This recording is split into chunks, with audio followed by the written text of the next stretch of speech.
اللهم ارزقني قلبا صبورا راضيا هادئا،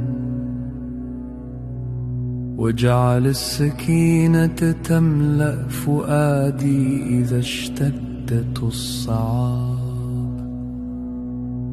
اللهم أبعد عني الغضب وكل ما يثيره في نفسي، واحفظني من الكلام بغير ترو، ومن ردود الفعل الخاطئة، ومن القرارات التي أندم عليها.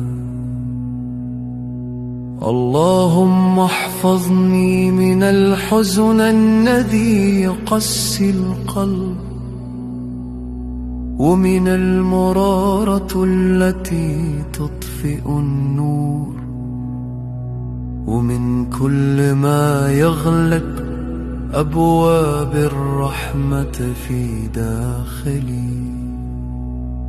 اللهم اجعلني صبورا إذا طال الطريق وشق، ولا تجعلني أفقد إنسانيتي مهما اشتد البلاء،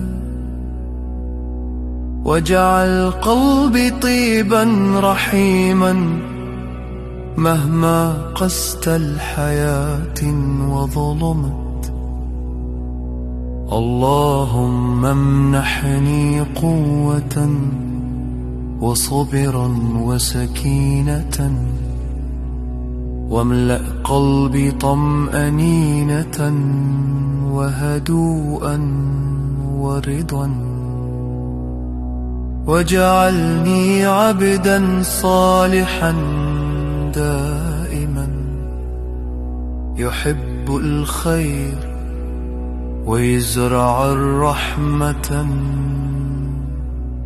ويثبت على الوفاء والإنسانية.